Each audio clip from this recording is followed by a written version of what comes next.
So I really want to talk to y'all about something that touched my heart and really infuriated me. Like it had me enraged and really like shedding tears. So about 2 to 3 weeks ago, I watched the Netflix documentary on Kalief Browder. For those who don't know, the story of Kalief Browder goes that Kalief Browder was a 16-year-old boy. He was wrongfully arrested at the age of 16 and sent to Rikers Island for stealing a backpack. He was in Rikers Island for 3 years, from 16 years old to 19 years old. And what he experienced in jail traumatized him so much that he ultimately, when he got out of prison after 3 years, and they found out he didn't do it, and he was found he was taken out of prison, exonerated from prison. He hung himself. He killed himself due to the traumatic experiences that he experienced in Rikers Island.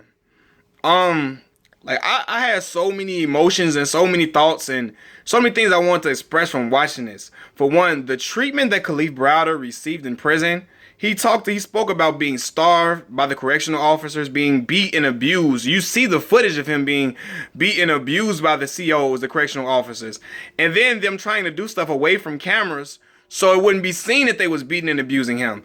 Even being negligent in allowing the other inmates to attack him. He was in a prison where people told him if he had to give up his stuff, his commissary and stuff, and toilet paper and all this type of stuff, or he was going to have to get beat on. And he didn't want to bow down to anybody. He had to sit, he was subjected to just non-stop violence 24/7 in an environment where no sane person will stay the same. Like, you won't stay the same coming in there because you have to become like the animals to survive. And it was so cruel to me how a 16-year-old boy was wrongfully thrown in a situation like that and had to fight his way out. Like, for him to be able to upkeep himself, first of all, he was in solitary confinement for over a year. That is ridiculous.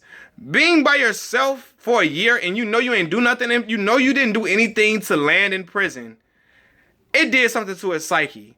He's in there by himself with nobody to talk to. He's being starved on occasions, beat and abused. And then his reputation is tarnished because everybody is believing he did this. His mother is going through health issues, but she's fighting because she knows her son didn't do this. And the justice system is failing him. Like, the justice system has failed people of color for so long and too long.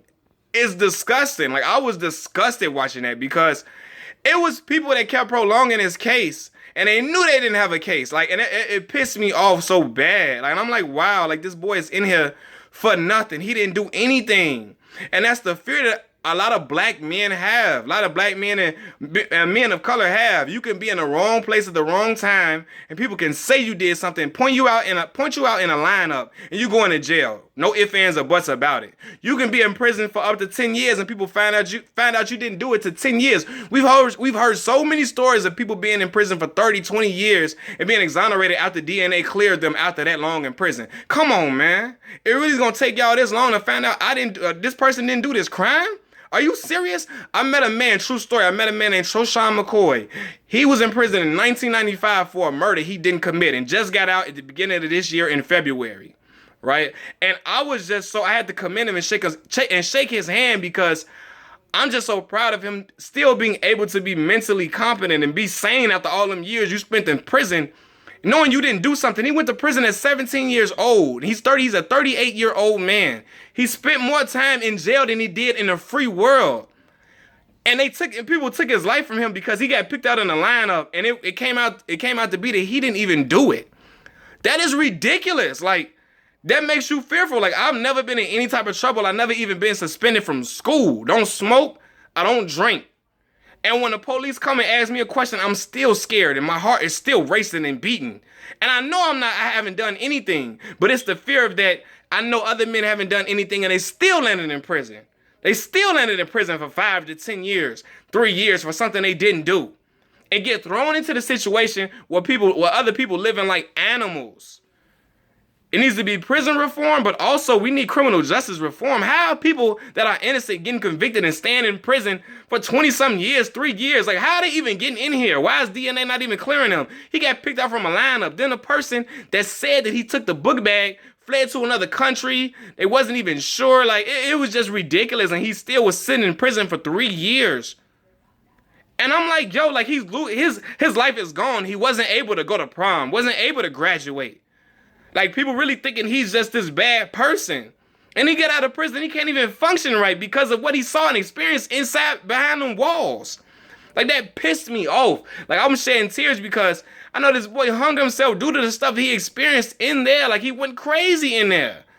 It's hard to stay sane in a place that's made for you to go crazy. Jail is designed for you to break and go crazy, especially in solitary confinement. Look at the conditions they was subjected to. That's ridiculous. It was so bad they agreed to close Rikers Island. They agreed to close it. So come on, man, y'all tell me what we not saying is not no BS. People think that our fear of the police, black people's fear of the police, is just something that we made up, that we're making up just to go along with a narrative. Hell no. I wish it was. That's the truth. When we go outside and we see the police, our heart is beating, and we haven't even done anything because you know you a suspect just because of where you are, how you look. You know what I'm saying? Like, because of some clothes you got on. Like, it's ridiculous. What side of town you live on?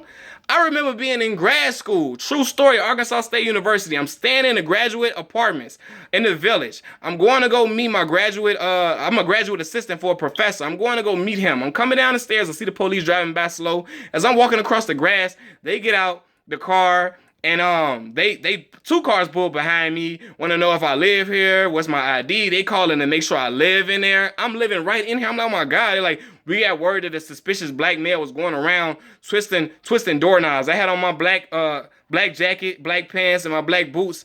So they're looking like, oh, he gotta be a suspect. It's like, yo, like I'm still nervous. I know I haven't done anything, but it's like, what? Like, really? I'm here to get an education and better myself and get a master's degree, and I'm still a culprit.